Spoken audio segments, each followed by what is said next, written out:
Agora é hora da Central do Mercado, né? Tudo que você precisa saber, contratações, negociações, quem chega, quem sai. Vinícius Bueno já está aqui no telão para nos atualizar do mercado. É contigo mesmo, Vinícius. Fala, Escobar, tudo bem? Ótima tarde a você e a todos. A gente começa a Central do Mercado de hoje falando do Flamengo, que está muito otimista para fechar duas contratações, do De La Cruz, jogador do River Plate, e do Léo Ortiz, do Bragantino. Essa negociação do De La Cruz ela é mais simples, porque não envolve negociação. O Flamengo já se decidiu, vai pagar a multa rescisória de maneira integral e à vista, 16 milhões de dólares.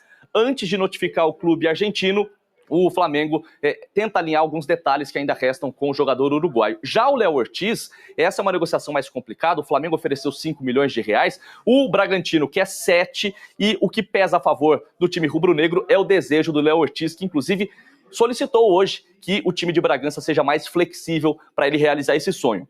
No Vasco da Gama, além da possibilidade de reforçar o time, tem também a possibilidade de perder jogadores importantes. Nos últimos dias, o time Cruz Maltino foi procurado por clubes europeus interessados na contratação do Lucas Piton, lateral esquerdo que fez 37 dos 38 jogos e que terminou a temporada como líder de assistências da equipe. Escobar.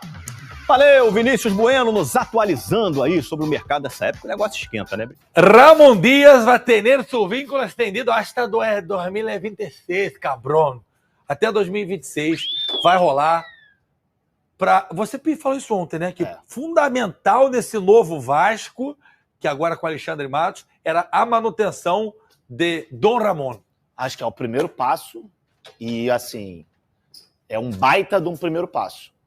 Porque eu acho que o Ramon, se tiver pré-temporada, se conseguir organizar o que ele espera do elenco, até em relação às saídas também, mas principalmente em relação às chegadas, trabalhar junto com o Alexandre Matos, eu acho que isso vai influenciar positivamente também. E o Ramon, assim como... Eu gosto até de dividir um pouco a responsabilidade, porque o Emiliano, ele é muito ativo, né? O filho do Ramon. O filho do Ramon, que é o auxiliar do Ramon também. Eu acho que é uma dupla que encaixou muito bem com o Vasco, com o estilo do Vasco, o que é ser Vasco, né? Eu acho que tem uma identificação muito grande do Ramon com a torcida do Vasco. E, além disso, é um cara que deu outra cara ao time. Absolutamente, outra cara. Então, eu acho que começando desde o início, fazendo pré-temporada, contratando, formando um time, um elenco, eu acho que o Vasco tem muito a ganhar em 2024. Espero que ele tenha a sobriedade ao lado do Alexandre, para conseguir formar um time forte, uma base forte, porque o Vasco tá precisando, tá na hora do Vasco começar a pensar grande, deixar lá para trás essas coisas de rebaixamento, começar a pensar em Libertadores, em brigar por coisas. Se vai ganhar ou não, a gente não sabe, mas tem que brigar, tem que competir. E tem um diferencial agora, né? O Atilson falava isso aqui ontem, Fernandão, você jogou bola. É diferente quando o Alexandre Matos te liga enquanto jogador para te fazer uma proposta de trabalho, de te apresentar um projeto, te convidar para vir para um clube. Quando liga um Rodrigo Caetano, quando liga um Alexandre Matos, quando liga um Edu Gaspar, é diferente, né? É diferente quando ele liga e ainda te dando a opção de trabalhar com um cara como o Ramon Díaz. Toda a base estrutural do Vasco, segundo turno, o Flavinho tem toda a razão, é o Ramon Díaz. O Ramon Díaz, o Emiliano, toda a estrutura que eles trouxeram, não só tática e técnica, que não deu para fazer muita coisa, não. Mas psicológica, né? De devolver aos jogadores a confiança de poder fazer o que eles podem fazer, ou até mais. Porque o Vasco fez um trabalho no segundo turno que 90% da galera não acreditava. Ele chegou, o Vasco tinha 9 pontos. Na 16ª rodada, estava na zona de rebaixamento. Ele fez 34 pontos. 35 ou 34 pontos. Se fizesse... 36 pontos. Era campeão se fizesse no primeiro e no segundo turno. Mais pontos do que o Palmeiras campeão. Ih, rapaz! É isso. Então a gente tem que entender que, mais do que também trazer, porque trazer o jogador com dinheiro e com o Matos não é tão difícil. Peraí. Se o Vasco fizesse no primeiro turno a pontuação do segundo era campeão brasileiro? Era campeão brasileiro, pô. É matemática. Você falou que eu sou ruim de matemática, né? 72 pontos. Então o velho, se tá desde o início, o Vasco tinha chance de ganhar o brasileiro. Se fizesse o mesmo número. Rapaz, mas isso aí, pô, não pode passar batido isso não, cara. Pô. É isso sim. Eu fiz essa conta logo quando terminou o campeonato. Você não fez, você pediu alguma coisa pra gente te ajudar. Eu fiz, celular. Cara. Eu fiz. Mas sério, mais do que trazer os jogadores, é ele selecionar quem tem que sair. Porque é uma coisa muito difícil de fazer, mas que tem que ser feito. Tem que reformular o grupo, tem que oxigenar, tem que deixar a galera que não vai ser utilizada buscar outros ares e trazer jogadores. O Vasco tem que ter, no mínimo, 14, 15 jogadores com condições de serem titulares. Aí se constrói uma equipe que vai colocar o Vasco no lugar que ele merece. O Alexandre Matos é um cara muito agressivo no mercado. No Palmeiras ele contratou dezenas de jogadores, nem todos fizeram sucesso, mas alguns fizeram muito sucesso. Até hoje tem jogadores do Palmeiras que ele contratou, né, e que estão lá ganhando títulos, defendendo o clube, fazendo muito sucesso, dando retorno técnico, financeiro, né, quando são negociados. É uma clara mudança aí de postura no mercado, que o Vasco sinaliza, porque é um dirigente que tem essa característica, né, de ir para cima, de tentar contratar jogadores muitos de bom nível. Agora, vai depender, eu acho que muito desse suporte financeiro. Imagino, obviamente, né, que ele tenha conversado com os caras da 777 para saber como isso vai funcionar. Mas eu acho que, antes de qualquer coisa, ele vai depender muito disso. De o Vasco acertar eventuais contas pendentes referentes a esse ano, que está terminando, e de fato, os caras colocarem grana para que ele possa ir ao mercado. Senão não vai adiantar nada. Ele vai fazer o quê? Pelo perfil dele, eu acho que não vai adiantar muita coisa. Não que ele se contrate jogador caro. Ele foi buscar o Rafael Veiga, ele foi buscar novo ainda no Coritiba, depois emprestado para o Atlético Paranaense, voltou para o Palmeiras e virou um jogador super importante. O Everton foi contratado por ele, né? Marcos Rocha, Mike, tem vários jogadores que jogam até hoje no time do Palmeiras que ele contratou. Acho que o Zé Rafael também, né? Zé Rafael também foi ele, titular. Tem vários jogadores que ele contratou. E muitos já foram negociados. O Palmeiras já negociou, já vendeu. Dudu. Aliás, tem uma semelhança, até escrevi isso no meu blog. Tem uma semelhança entre... E isso aí é uma informação, né? O que o atraiu também no Vasco foi a chance de tentar reproduzir o que foi feito no Palmeiras em 2015, né? Para lembrar, o Palmeiras tinha o Paulo Nobre presidente, quase caiu em 14. Aí em 15 o Palmeiras traz o Alexandre Matos, que foi bicampeão brasileiro pelo Cruzeiro. E a primeira contratação que muda assim, o patamar do Palmeiras no mercado é a de Dudu. O Dudu era do Dinamo de Kiev, estava emprestado ao Grêmio, fez uma boa temporada em 2014 pelo Grêmio. E aí o São Paulo queria, o Corinthians queria, o Palmeiras quis também. E o Palmeiras foi lá e levou o jogador. Então, quando o Palmeiras consegue superar... Hoje é fácil falar, o Palmeiras ganhou uma disputa com o São Paulo, mas na época não. Na época era o contrário. O Palmeiras ele era o mais pobrezinho ali, era visto dessa maneira. E quase tinha sido rebaixado. Quando o Dudu vai para o Palmeiras, é uma pancada que o Palmeiras dá nos rivais e mostra um sinal de uma mudança de postura no mercado. E ele chega com esse cartão de visitas. O Matos chegou, já derrubou o Corinthians e o São Paulo e levou o Dudu para o Palmeiras. O Dudu virou, para mim, ele é o jogador mais importante dessa era, embora tenha se machucado esse ano, né? Dessa era de conquistas do Palmeiras, de 15 até agora, para mim ele é o cara mais importante, eu vejo dessa forma. Embora não tenha participado de todos os títulos, que teve aquele período fora do país, né? Porque ele é o símbolo dessa mudança. É com o Dudu que o Palmeiras começa a mudar e ganha a Copa do Brasil naquele ano, com o Marcelo Oliveira de técnico. Então ele está motivado por reproduzir algo parecido. Mas vai depender da condição financeira do Vasco, se os donos do futebol vascaíno, os americanos lá, os caras da empresa, se eles vão de fato colocar a grana. Na época o Paulo Nobre abriu mais o cofre, o Palmeiras também já estava mais estruturado para fazer contratações depois de um período ali de saneamento financeiro administrativo. Entrou a Crefisa como patrocinador, mas na época sem esses aportes tão grandes, né? Era um início de patrocínio lá da empresa da atual presidente, e ele fez um trabalho um pouco controverso em alguns momentos, mas que foi importante, porque tem muitos jogadores que ganharam títulos que ele contratou e outros que estão lá até hoje. Ele é um dirigente controverso por conta disso. Aí ele gasta muito, ele contrata muito jogador assim, ele dá vários tiros. Alguns foram certeiros, outros não. A maior falha foi o Borja, né, que foi uma contratação mais cara e que não funcionou. Foi o grande erro, mas tem acertos também. Eu acho que assim, a grande questão é isso, ele precisa de condição para trabalhar, a condição é grana. Sem grana, não sei se vai funcionar, não. Quando ele chegou, o Paulo Nobre pagou para ele exatamente o dobro do que ele ganhava. Eu lembro bem disso, acompanhei bem isso. O dobro, você ganha 50, vai ganhar 100. Não foi nem esse o número, era de 80, pulou para... Você está fazendo a suposição, né? Mas o número foi, vou dar o exato agora, de 80 para 160. Foi o salário que ele chegou ganhando no Palmeiras.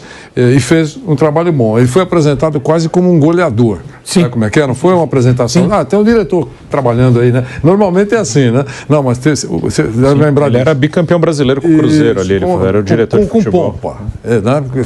E foi uma contratação boa. Essa é uma contratação que deu certo, que a gente costuma dizer. Deu certo. Porque na balança, o Mauro citou aí alguns tropeços, mas teve muita coisa boa. O cara não adivinha, vai contratar só astros que soltam rojões, não é isso. mas ele foi uma boa contratação. É um profissional respeitado no mercado, né? Valioso, o trabalho dele é um trabalho competitivo mesmo, ele atua de forma agressiva. Tomara que dê certo, a gente torce para que dê certo. O Vasco é grande mesmo, ficou numa pindaíba aí, bateu na trave para cair. Tomara ressurja. Eu peguei uma lista rapidinho aqui, ó. Vitor Hugo, que foi titular, foi campeão, né? Sim. Foi vendido para a Itália. Mike, Luan, Felipe Melo, Keno, Rafael Veiga, William Bigode, Bruno Henrique, que está no Inter, volante, Davidson, Everton, Marcos Rocha, Scarpa, Gustavo Gomes, tudo ele contratou. Quer dizer, caras que saíram, caras que estão lá, que estão em outros clubes, mas que deram retorno técnico ao Palmeiras. Então ele teve vários tiros certeiros também. Agora, repito, depende da condição que o Vasco vai oferecer. O Palmeiras deu condição para ele ir ao mercado. Porque ele não é o cara de ficar só peneirando jogador baratinho, que vai brilhar, não. Ele pega uns novatos, mas assim, o próprio Rafael Veiga já era um jogador promissor. Outros clubes estavam de olho, ele foi lá e contratou. Não é assim, ele foi lá quase no berçário, pegou o garotinho novinho, criou. Pegou ele no Coritiba e o Johan no Chapecoense, ao mesmo tempo. Um deu certo, outro não. Exato, exatamente, bem lembrado. Isso. No Atlético Paranaense ele participou da negociação, tudo mais, do Vitor Roque. Sim. E no Uruguai... Duas, né? Da contratação e da venda, né? Isso, da contratação e da venda. E no Uruguai ele foi buscar o Canóbio. Acho que é bom jogador também. Jogador de seleção. Sim. Jogador de seleção uruguaia. E a gente pode puxar aqui, ó. O Matos ele acumula títulos no Brasil pelo Cruzeiro, Campeonato Mineiro em 2014 e os brasileiros de 2013 e 2014. No Palmeiras, 2 brasileiros, ficou com vice em 2017 e campeão da Copa do Brasil de 15. E no Atlético Paranaense chegou à final da Libertadores da América. Nós vamos para um rápido intervalo na Rádio Jovem Pan, já voltamos com o bate-pronto para você. Seguimos aqui no canal do YouTube Jovem Pan Esportes. Bruno Prado, tá aí, Alexandre Matos no Vasco. É um cara, assim, que tem muita habilidade na negociação, né? É um cara que vai firme no mercado da bola e, ao mesmo tempo, também bem relacionado, acho que no meio do futebol, né? Tem muitos contatos o Alexandre Matos. Acho que como a gente fala em contratação de jogador, de técnico, serve para o dirigente. Quem está contratando tem que saber quem está contratando. O Vasco está contratando um profissional que gosta de ir ao mercado, trazer vários jogadores. Então o Vasco tem que dar essa condição, tem que ter uma situação financeira para que ele possa fazer isso. Ele fez várias contratações no Palmeiras, que foram citadas aqui, foram importantes, ele participou de conquistas do Palmeiras, mas ele é daquele cara que contrata bastante e aí muitos dão certo, muitos não dão. E os que dão certo formam um time que acabou campeão. Tô falando de estilo, não é nem uma avaliação. Ele trouxe vários que deram certo e vários que deram errado. Ele trouxe Amaral, André Giroto, ele trouxe Raider Matos. Lucas Lima. O Lucas Lima não deu certo. Um meia que chama Regis, por exemplo, o Roger Carvalho, zagueiro, Guerra, que veio com o Borja, e vários que deram certo e até hoje estão aí dando título pro Palmeiras, outros deram lucro financeiro. Então, teve seus erros, mas também formou base desse time campeão. Sim, sem dúvida. Falando. Ele foi importante nessa reconstrução do Palmeiras. O saldo. Sim. Então, o que saldo positivo. Saldo é positivo. Sim. E o que eu digo é, se você vai trazer o Matos, você tem que saber que ele trabalha assim. Não adianta você trazer o Matos e ficar cobrando o cara. Não, mas aí a gente tem que valorizar um pouco mais aqui o que é a base, tem que gastar menos, nós não vamos disputar com esse time. O Matos trabalha de outra maneira. O Palmeiras, quando ele sai, o Palmeiras muda a sua postura no mercado. Ele sai no final de 19, vem o Anderson Barros, a partir de 2020, e o Palmeiras hoje é um time que passou o ano inteiro com 2 contratações. Mudou a política do Palmeiras. A partir já de 2020, o primeiro ano sem o Matos como diretor, o Palmeiras começou a usar os moleques da base. Aquela primeira geração ali, com Gabriel Menino, Patrick de Paula, Danilo, Veron, Renan, Wesley. Esses caras começaram a ganhar espaço. E agora veio essa geração, com o Hendrick, com o Luiz Guilherme, com o Vanderlan, com o Fabinho, com o Naves, enfim. O Palmeiras mudou a sua postura. Se o Matos estivesse lá até hoje, o time não estaria trabalhando como está trabalhando hoje, né? Então, você tem que saber o que você quer. Então, o Vasco, imagino que quando contrata o Alexandre Matos, ele está disposto a ir no mercado, a disputar jogador com outros times. O Vasco, ele tem hoje a CESAF, né? Os donos hoje do Vasco, é uma empresa que, na teoria, tem dinheiro para disputar no mercado. O Vasco, inclusive, ele não cai... também pelo trabalho do seu técnico, Ramon Dias, que fez um bom trabalho, mas também porque contratou vários jogadores no meio do ano. O Vasco, ele praticamente ele remontou o time com a bola rolando. Vieram cerca de 5, 6 jogadores que são titulares ou são jogadores que jogam sempre. O Verratti é o principal deles, mas veio o Medel, veio o Paulinho, que fez o gol, que manteve o time, o próprio Serginho, que fez o gol também. Tem cerca de meia dúzia ali jogadores que chegaram agora, no meio do ano, e ajudaram o Vasco a ficar na Série A. Mas estamos de volta à Rádio Jovem Pan, com a palavra o Bruno Prado, analisando aí essa contratação do Vasco, Alexandre Matos, o novo diretor executivo de futebol, e que chega não só com essa responsabilidade de fazer a montagem do elenco para a próxima temporada, mas como disse o Mauro, né, Bruno, tem algumas dívidas aí pendentes. Aqui em São Paulo, que a gente sabe, tem a questão do Léo e tem a questão do Piton. Corinthians e São Paulo ainda cobram essas dívidas do Vasco, e ele também vai ter que ter essa habilidade para poder negociar, para poder acertar tudo isso. Sim, né, tem essas questões que o Vasco tem que acertar, jogadores que o Vasco comprou ano passado e ainda precisa pagar, ou não sei exatamente se uma parte ou tudo, enfim, mas os clubes, eles querem receber, obviamente, então tem que acertar, mas eu imagino que será um Vasco agressivo no mercado. O Payet foi outro que eu não citei aqui, que chegou no meio do ano e participou dessa permanência do Vasco. O Rossi chegou também no meio do ano. O Vasco fez quase outro time no meio do ano. Então, pelo que eles fizeram agora esse ano e pelo perfil do Alexandre Matos que eles estão contratando, eu imagino um Vasco que vai ser agressivo no mercado, que vai tentar contratar jogador e vai disputar com outros times no mercado, como até o exemplo que o Mauro citou do Dudu com o Palmeiras. O Palmeiras não conseguia disputar, como o Vasco, até há pouco tempo, não disputava. O cara tem uma proposta do Flamengo e uma do Vasco. Obviamente ele ia pro Flamengo. O cara tem uma proposta, nem digo o Flamengo que é um time mais rico, o cara, sei lá, tinha uma proposta do Corinthians e do Vasco, ele ia pro Corinthians. Mesmo o Corinthians com problemas financeiros, porque o Vasco é um time que ficava subindo e descendo.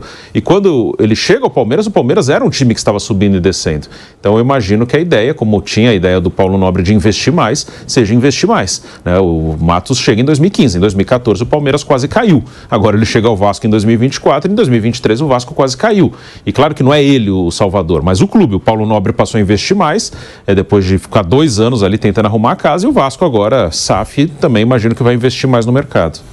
Essa história do chapéu do Dudu, né, que o Alexandre Matos conduziu as negociações, ele disse que estava se adaptando ainda em São Paulo, tinha acabado de chegar no Palmeiras, ainda estava andando com o motorista do clube, e aí o motorista ligou na Rádio Jovem Pan, a época Esporte em Discussão, né, hoje Bate Pronto, e ele disse que estava ouvindo ali uma briga de setoristas do São Paulo e do Corinthians brigando. Não, o que eu sei é que no São Paulo está fechado já o Dudu.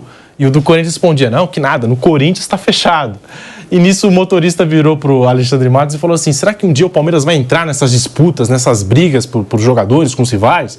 Aí ele tinha um contato com o empresário do Dudu, com o staff, ligou para saber a situação, falou, tá tendo aí a disputa mesmo, mas não tá resolvido. Ele chegou no meio da parada lá e levou o Dudu pro Palmeiras. Tem essa história de que começou no carro ali do Palmeiras, né, o motorista que ligou na Rádio Jovem Pan, ouvindo, né, aqui a nossa programação esportiva, e tava essa disputa, São Paulo, Corinthians, e no final das contas ele acabou trazendo o Dudu, entrou em contato com o staff para saber a situação, os detalhes. Aí o Dudu pegou o chapéu da Jovem Pan aí. Também teve esse episódio envolvendo a Rádio Jovem Pan, né? Boca Juniors tem interesse em tirar Medel do Vasco.